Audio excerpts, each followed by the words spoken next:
자, 오늘 제가 남욱 변호사 만나고 왔습니다. 구치소 오늘이 좀 있으면 출소하겠네요. 지금이 저녁 11시, 밤 11시 24분이잖아요. 이제 몇 분만 지나면 구치소에서 나갑니다. 누구누구 나가냐? 김만배, 남욱, 유동규 씨 나갑니다. 오늘 유동규 씨가 재판에 증인으로 나왔다가 자기 빨리 가야 된다 그러고 일찍 재판 끝내달라 그래서 이재인관 재판부에서 재판을 일찍 끝내줬다라는 얘기도 있습니다. 남욱 변호사 오늘 되게 저도 이제 아침에 만나고 왔는데 되게 밝았습니다. 실제 서울구치소에 있었었죠. 근데 이게 왜 오늘 그러면은 이분이 나가냐, 이 사람들이 나가느냐. 실제 그 항소심 재판이 아직 진행 중에 있는데 구속 기간이 원래 2개월에서 6개월 안에 사실 보통 재판이 끝나는데 이 사건이 안 끝났죠. 그래서 이런 경우에는 구속 기간이 만료됐으니까 풀어주든지 이제 이래야 되는데 그래서 석방 지휘가 내려왔다는 거죠. 이 사람들이 2025년 10월 30일에 법정 구속이 됐습니다. 유동규 그 당시에 징역 8년 받았고요. 벌금 4억 원, 추징금 8억 1천만 원. 김만배 씨 징역 8년에 추징금 428억 원.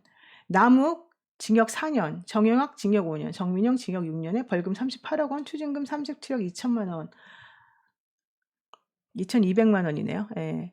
선고를 받았거든요. 이 대장동 개발로비 특혜 의혹 사건의 핵심 피의자들이었는데요. 이 1심 재판이 약 4년 만에 작년에 전원 중형 선고와 법정 구속으로 마무리가 됐었죠. 당시 형사합의 22부 조영우 부장판사가 특경가법상 배임 등 혐의를 받는 유동규 그리고 화천대유 자산관리 대주주 김만배, 천화동인의 남욱, 정영학 회계사, 그 다음에 공사전략사업실 투자사업팀장이었던 정민영 변호사 등에 대해서 1심 판결을 내렸었습니다. 특히 이제 초과이익 환수 조항을 일부러 삭제해서 성남시랑 유착했다. 뭐 7,886억 원의 부당이득을 얻었다. 그래서 성남도시개발공사가 더 많은 이득을 취할 수 있었는데 그거를 못하게 했다. 실제 손해를 4,895억 원이나 끼쳤다. 뭐 이러면서 기소가 됐었습니다. 2021년 12월 6일에 첫 공판 준비기일이 열렸었고 그로부터 약 3년 10개월 만에 판결 선고가 내려졌던 것이고요. 그 이후에 이제 법정 구속됐다가 지금 항소심 진행 중입니다. 이 사람들 기본적으로 그 재판부가 당시에 이 중형을 선고하면서 4년간 재판이 이루어지고 충분한 공방이 이루어진 상태에서 중형이 선고됐기 때문에 법정 구속시키는 것이 맞겠다.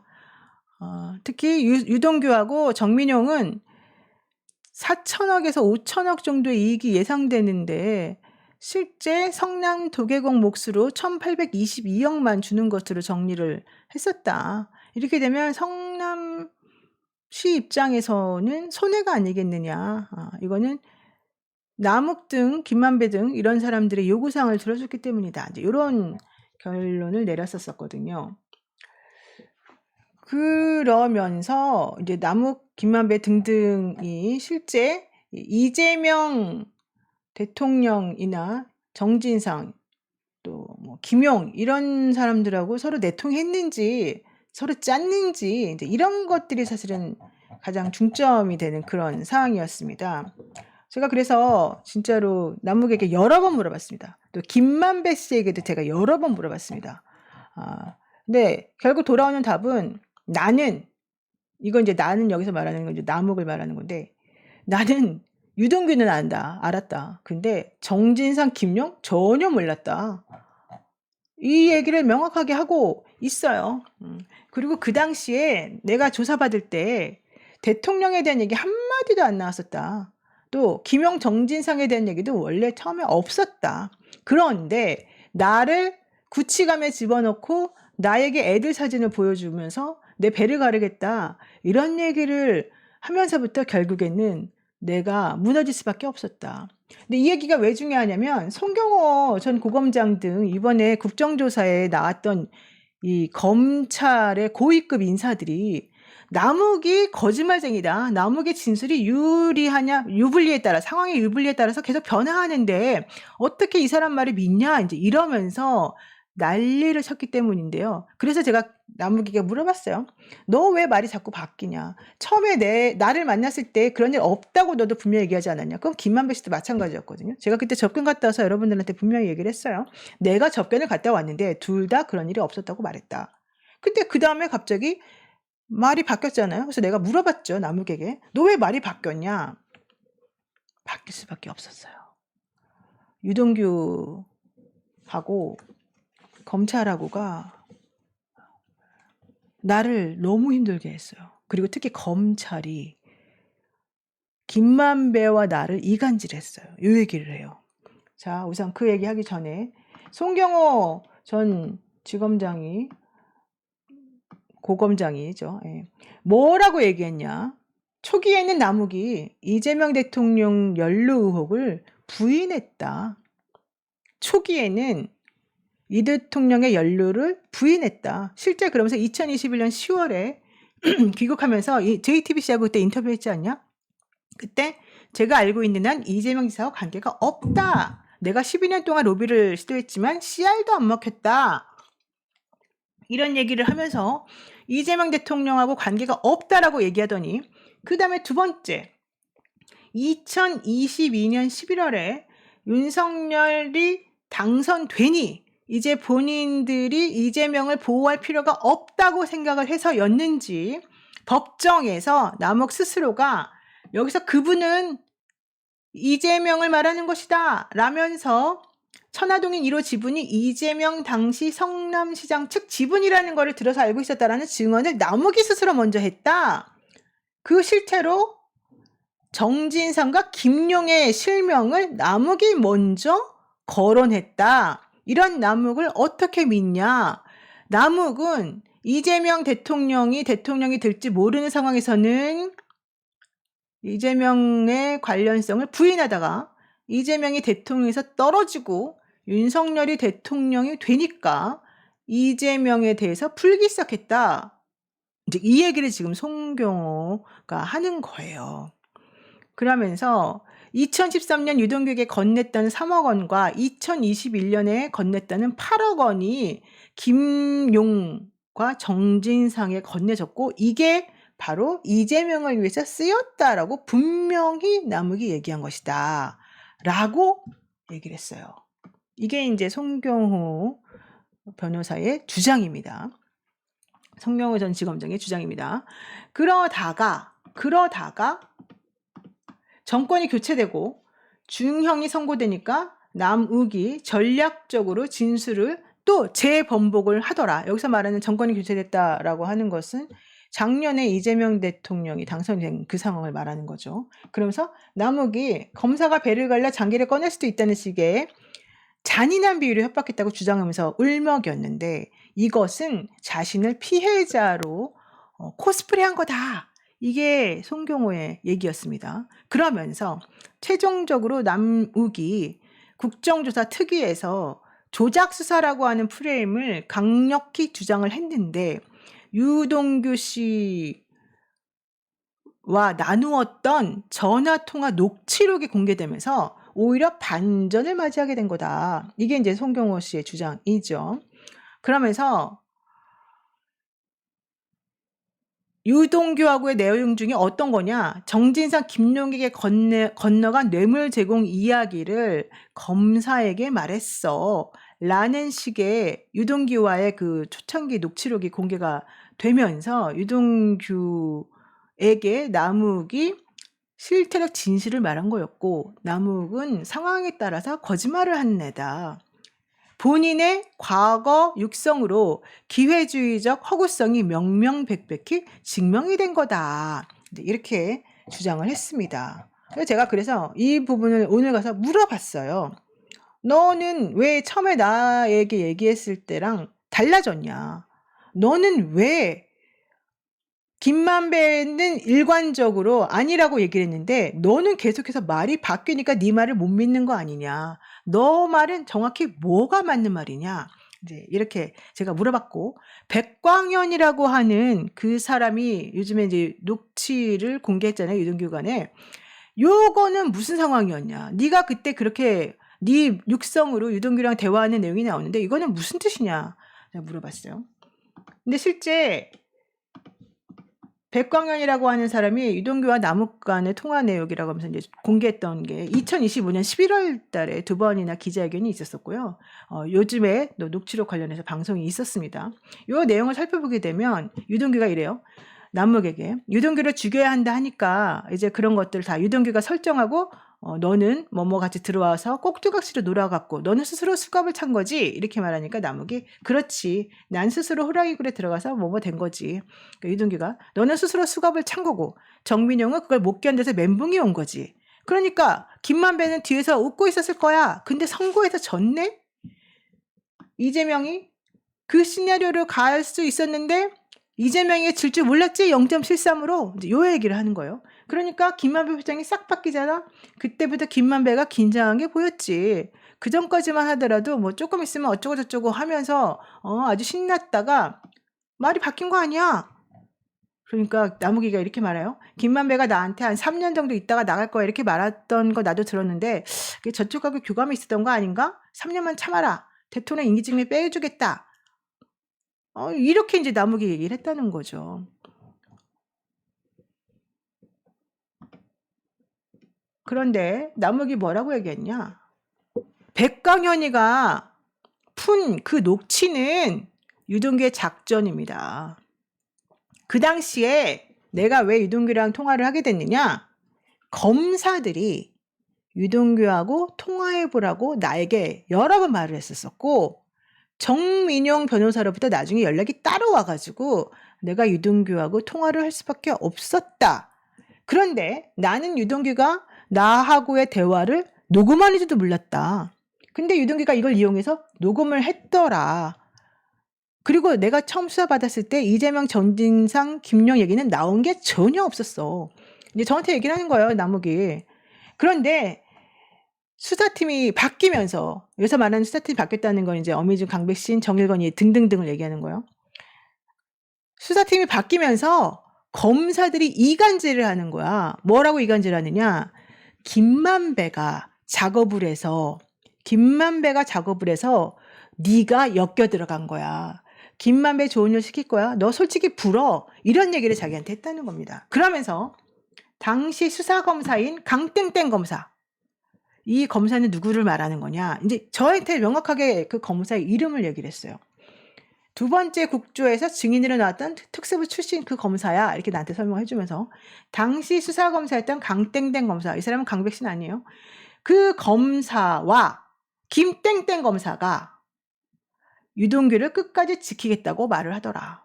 그리고 김만배와 나 사이를 이간질했다. 나는 그 당시에 김만배가 나를 이런 식으로 이간질했다는 것 때문에 내가 어리석게 판단력이 흐려졌었다. 게다가 유동규는 그러면 왜 그렇게 말을 하냐라고 내가 물어봤더니 유동규는 일기 수사팀이 자신 선에서 꼬리를 자르고 버리는 카드로 쓸 거라고 되게 불안해하더라. 그리고 내가 이번에 국조를 할 때 보니까 검사들이 정말 거짓말을 많이 하더라.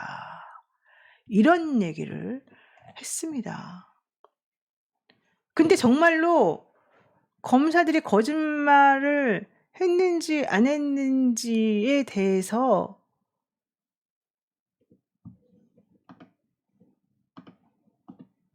송경호, 이원석, 정일건 등등이 거짓말과 위증을 했어요. 그 내용은 이거였어요.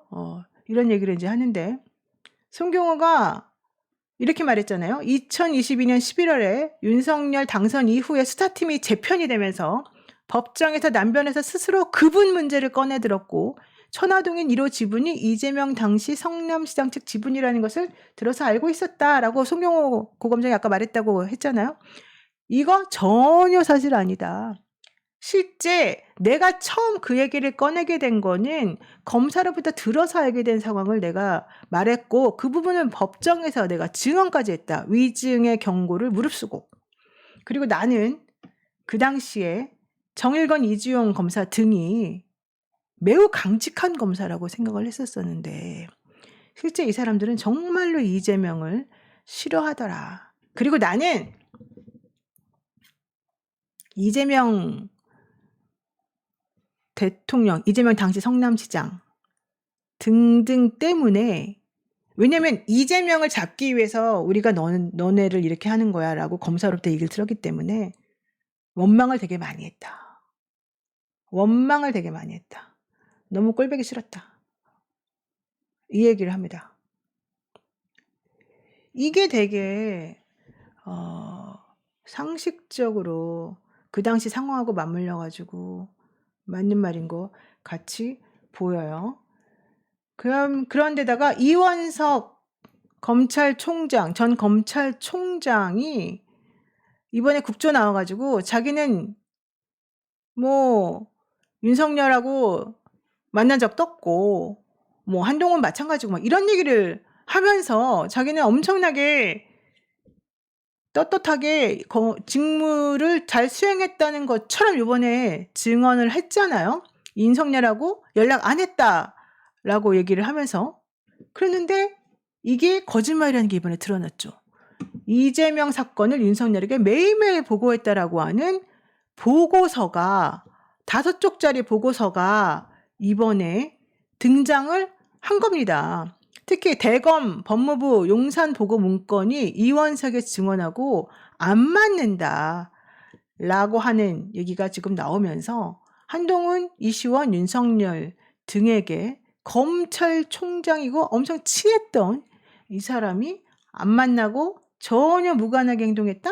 이거는 현실적으로 말이 안 된다라고 볼 수밖에 없는 상황이었던 거죠. 그래서 실제 쌍방울 관련해서 이 사건 수사 상황이 정말로 올라갔다라고 하는 게 주요 상황 관련해서 이게 이번에 이화영 및 측근 비리 관련 수사 뭐 어쩌고 저쩌고 하면서 다 등장을 했고요. 요게 5쪽짜리 요거 여러분 다 보셨죠?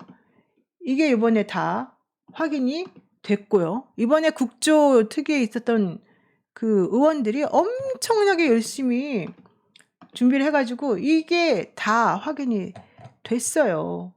이러다 보니까 실제 이원석이 거짓말했다라는 의심을 품을 수밖에 없고 송경호도 마찬가지. 이원석하고 송경호 원래 세트였잖아요.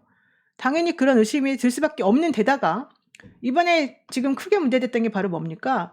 재창이 형이라고 얘기됐던 그 녹취가 실장님으로 변경이 돼 있었었는데 그걸 작성했다는 속기사가 어제 나왔잖아요. 근데 그 속기사가 나는 왜 이렇게 바뀌었는지 모릅니다. 나는 그냥 들리는 대로 말했습니다. 근데 내가 들어보니 재창이 형이 맞네요. 라고 얘기를 했다는 거죠. 실제 이런 상황이라고 한다면 누구 말이 맞겠는가? 이 녹취서 2013년 4월 16일에 있었던 그 2013년 4월 16일 23시 50분에 자기네들끼리 했던 내용이 속기 로그로 작성이 됐는데 이 대화자는 정영학과 남욱이었다. 2분 31초였다. 자기네끼리 얘기하는 거에 실장님? 이런 얘기 나오지도 않는데 재창이 형이라는 말이 실장님이랑 갑자기 둔갑이 돼 있는데 속기사는 나는 모르겠다 그러고 그때 국조에 나왔던 검사들은 전부 다 속기사가 해준 대로만 했습니다. 난 들어보지 않았습니다. 라고 얘기를 했고요. 또 윗 어르신 그 부분과 관련해서도 마찬가지로 나 위례 신도시라고 얘기했지 윗 어르신이라고 한 적이 없는데 위례 신도시가 윗 어르신으로 바뀌어 있더라. 그게 바로 남욱 얘기, 속기록 얘기 다 우리가 객관적으로 아는 사실이잖아요. 이러면 실제 누가 거짓말을 하는 건가? 의심이 되지 않습니까? 전용기 의원이 그래서 속기사에게 뭐라고 들립니까? 진짜 지금 듣기로는 재창형이라고 들립니다. 재창형으로 들리죠? 그렇습니다. 전용기 의원이 보통 이렇게 들리면 뭐라고 적습니까? 저는 들리는 대로 적습니다.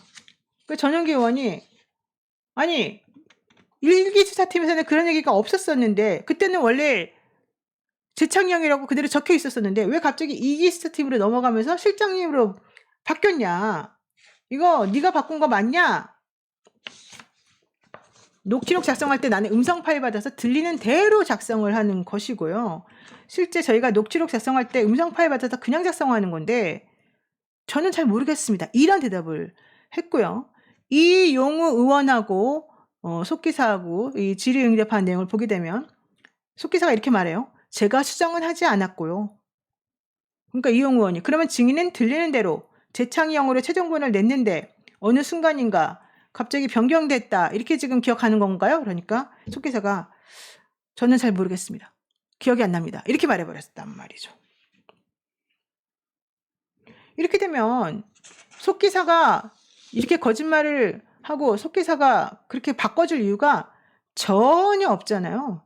전혀 없잖아요. 게다가 그때 수사 담당했던 강백 씨는 녹취록 난 들어본 적도 없다 이렇게 얘기하고 어떻게 이 중요한 부분인데 녹취록 들어본 적도 없다. 그 말이 사실은 나올 수가 있는가. 그러면 제가 오늘 남욱을 만나서 얘기 들었던 그 내용하고 지금 종합적으로 검토를 해보게 되면 결국은 누가 거짓말하는지가 사실은 나오는 거죠. 게다가 이제 중요한 건 이겁니다. 지금까지는 김만배, 남욱, 유동규가 구치소에 있었기 때문에 자유롭지가 않았잖아요. 근데 오늘 밤에 풀려나죠. 지금 풀려나기 바로 얼마 전입니다. 직전입니다. 오늘 밤 12시가 되면 이들은 나옵니다. 그러면 이제는 정상적으로 방어 활동을 하겠죠. 그리고 이제 본인들이 정말 할 수 있는 말이 많아질 겁니다. 그래서 남욱 변호사가 저에게 약속을 했어요. 뭐가 문제인지 정확하게 뭐가 잘못됐는지 어떤 점에서 조작이 있었는지 왜 이재명을 잡으려고 그 난리를 쳐가지고 이 상황이 이루어졌는지를 다 정리해 주겠다. 정리해서 저에게 주겠다. 그리고 실제 원한다면 노영희 TV에도 출연하겠다라고 얘기했어요.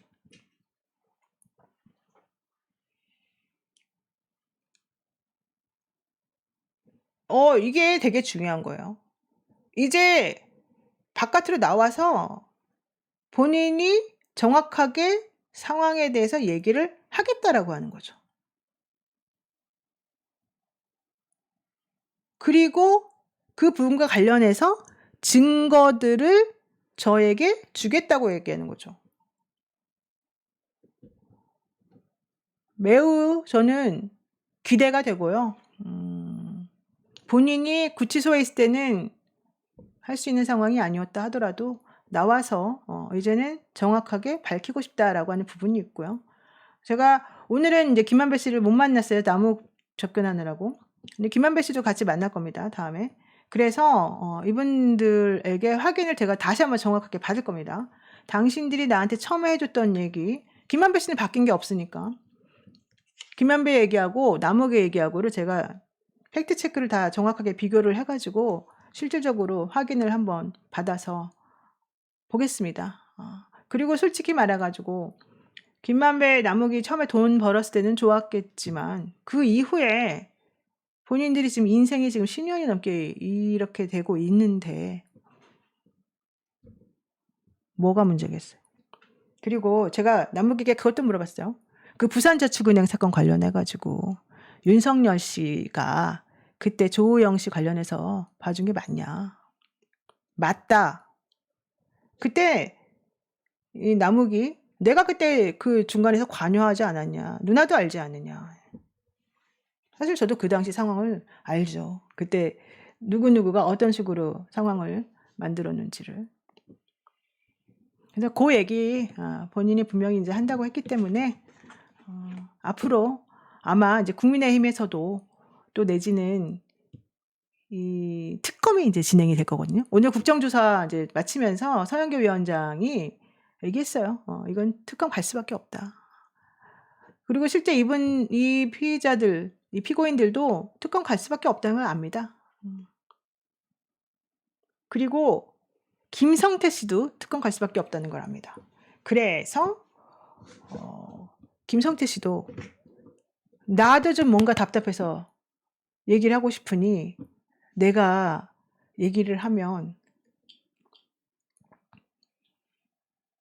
주가 조작 관련해 가지고 나를 조금 봐주소.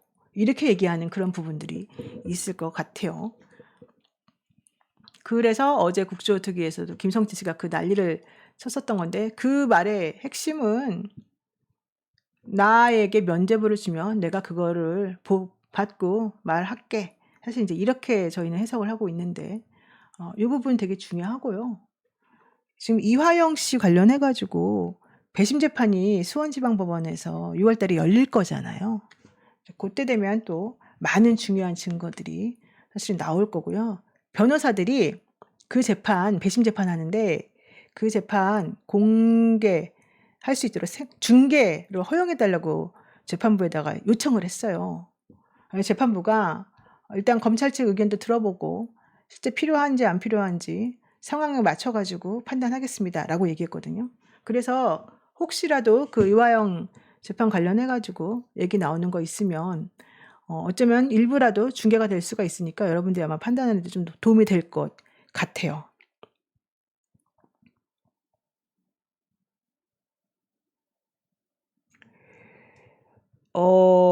그런데 김성태 씨가 중요하게 한 말 중에 하나가 이거였어요. 나는 박상윤 검사가 좋다. 이렇게 얘기해요. 박상윤 검사가 되게 열심히 하는 검사다. 근데 제가 여러 번 말씀드렸잖아요. 박상용 씨의 특징이, 박상용 검사의 특징이 바로 그거다. 피해자에게, 그래서 이제 피해자라고 하는 거는 이제 피의자를 말하는 건데요.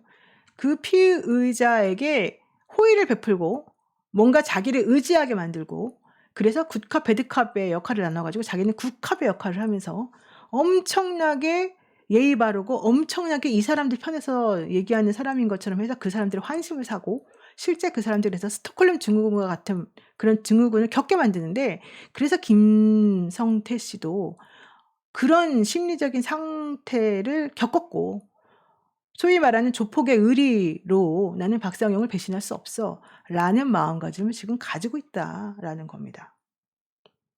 그래서 그랬는지 김성태 씨가 어제 국조 나와가지고 연어슬 파티 없었어 라고 얘기를 하거든요. 이거 한번 봅니다. 그러면 그날 실제로 쌍방울 직원이 그 음료수 페트병에다가 소주를 담아가지고 검찰청 안으로 들고 들어와가지고 그 안에 들어있던 소주를 그렇게 마시고 그랬었나요? 제가 나이가 몇인데 먹는 거 이제 저만 좀 말씀해 주면 좋겠습니다. 아니 소주를 드셨냐? 연어 먹었다고 뭔 일에 무슨 관계인지 정확히 술 안 먹었고요. 예. 그리고 무슨 뭐 커피 먹었네 뭐 이렇게 그 교도관들이 저 수발을 들었다는데 김밥 먹다 한번 걸려가지고 교도관이 엄청 저 사진 건든져서 전 창피해서 먹어도 안 먹었습니다. 근데 허구한 날 무슨 저 나이가 60인데 거의 먹는 거 이제 좀 그만 말씀해 주시면 좋겠습니다. 알겠어요. 예. 그러면 그렇지만 김성태 씨 구치소 접견인 녹취록에는 석수병 가지고 소주 이런 분위기 만들고 이런 얘기가 나오잖아요. 요 얘기 관련해 가지고 사실은 할 말이 있을 겁니다. 한번 지켜봐야 될 것 같고요. 또 이복현 금감원장 얘기도 지금 어제 많이 나왔습니다. 김승원 의원 얘기 들으면 또 우리가 깜짝 놀랍니다. 한번 들어보겠습니다.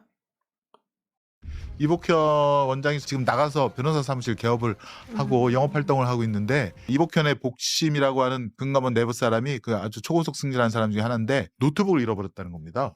근데 그 노트북에는 금감원이 조사하고 있는 수십 건의 자료들이 들어 있을 거라고 저희는 추측을 이거는 했는데 그분이 노트북을 잃어버렸다고. 네. 그렇죠. 제가 볼 땐 거기다가 금감원의 모든 수사 자료라든가 정보를 보관해서 혹시라도 이복현이 가져가서 그거를 영업 활동에 쓴 것이 아닌가라는 의심을 하고 계속 추적하고 있습니다. 우회해서 어떤 로펌과 업무 협약을 맺고 금감원 사건은 로펌이 하고 돈은 이복현이 중간에 뒤로 빼돌려서 받고 그런 영업 활동을 하고 있지 않은가라는 의심을 하고 있고 계신다. 그걸 저희가 파고 있고요.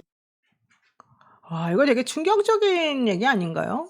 노트북을 잃어버렸다? 근데 그 노트북을 누군가가 이용하고 있을 것이다? 여기서 말하는 그 누군가는 이복현이다. 지금 이게 김승환 의원의 지금 얘기잖아요. 우회적으로 노트북을 잃어버린 것처럼 하면서 그 노트북에 들어있는 수많은 정보가 이쪽으로 넘어가도록 지금 한 것 같다. 이게 지금 김승환 의원 얘기인데 김승환 의원이 판사 출신 국회의원인데 아무 근거도 없이 저렇게 막 함부로 얘기하나? 사실은 좀 믿기는 어렵죠. 상당히 의심스럽죠. 상당히 이해가 안 가죠. 게다가 요즘에 지금 이복현 금감원장이 금감원장으로 있을 때에 이 금감원에서 확보한 이 쌍방울 주가 조작 관련된 자료들이 검찰로 넘어가지 못하도록 했었다라고 하는 얘기가 좀 나오지 않습니까? 상당히 이상하고 실제 금감원에서는 이 이복현 전 원장 때문에 매우 힘들어했었다라고 하는 얘기가 나와서 이 부분도 지금 앞으로 계속해서 파서 확인을 해봐야 된다라고 지금 얘기를 하고 있습니다. 이번에 국조특위가 엄청나게 사실은 중요한 부분이 많았었어요. 상당히 의원들이 정말 다들 무슨 베테랑처럼 일들을 너무 잘했고요. 이 국조특위를 해가지고 밝혀진 것들이 되게 많았어요. 물론 국회의원들이 밝힐 수 있는 게 한계가 있기 때문에 이분들의 역할은 그냥 우리들에게 합리적 의심을 할 수 있는 상황을 만들어주는 것만으로도 사실 이분들이 한 역할이 이제 끝났고, 그러면 이걸 토대로 해서 수사를 하면 되는 거거든요. 그래서 이번에 민주당에서 지금 현재 선거를 앞두고 있는 부분이라서 다들 조금 바쁘긴 하지만, 또 그리고 선거에 매진해야 되는 부분이긴 하지만 이거는 분명히 5월달 안에 정리해서 특검이 될 수 있도록 하겠다라고 지금 얘기를 하고 있고요. 실제 대통령 입장에서도 본인이 너무나 이것 때문에 고통을 받았고 이게 지금 조작이 됐다라고 하는 게 어느 정도 지금 사실로 확인이 되고 있는 부분이라서 이거는 그냥 간과하지는 않을 것 같습니다. 성종석 님이 국정조사를 토대로 해서 특검 통해 조작질하고 형량거래하고 툭하면 기억 안 난다고 하는 검사들, 수사관들, 이런 사람들 전부 다 재수사해서 고구마된 속 좀 풀어주시면 좋겠습니다 하셨는데, 실제 정말로 제대로 된 이 수사가 이루어져서 우리들이 의심하고 있는 그런 부분들이 밝혀지면 정말 좋을 것 같은데요. 이번에 국조특위에서 활약하신 여러 의원님들 정말 고생 많으셨고, 이게 이제 그 다음 단계로 넘어가서 실제 제대로 된 우리들의 의심을 풀어줄 수 있을 만한 성과로 이어지려면 지금부터 되게 잘해야 된다, 이 생각을 합니다. 그래서 우리가 지금 되게 할 일이 많고 이 내부적으로 지금 이런 거 저런 거 가지고서 얘기할 때는 지금 아니다, 이게 결국은 제가 하고 싶은 얘기죠. 되게 중요한 부분이 이번에 되게 많이 나왔고요. 이번에 그래서 국회의원 숫자가 이제 많으니까 되게 효능감이 많이 이제 생기면서 사실은 되게 우리 입장에서는 좋습니다. 그런데 여러분들도 지금 되게 관심을 많이 가지시니까 이게 되게 의미가 있잖아요. 저는 그래서 이번에 우리들이 되게 잘했을 때는 국회의원들이 잘하면 잘했다고 칭찬을 해줘야지 이분들도 힘이 나가지고 더 열심히 하는 거거든요. 안 그러면 이 사람들 고생만 하고 사실은 아무 의미도 없는데 자신들이 그냥 뭐 해도 그만 안 해도 그만 이러면 뭐 하려고 고생하나 이런 얘기를 할 수밖에 없어서 그 부분에서는 국회의원들이 노력을 하면 노력한 만큼 돼서 박수 쳐주고 아니면 못했다고 해주고 이제 이거를 명확해 주는 것, 이건 저는 되게 필요한 것이다라고 생각하고요. 이번에 그래서 이 국조특위 고생하신 분들을 위해서 박수를 한번 제가 쳐드리겠습니다.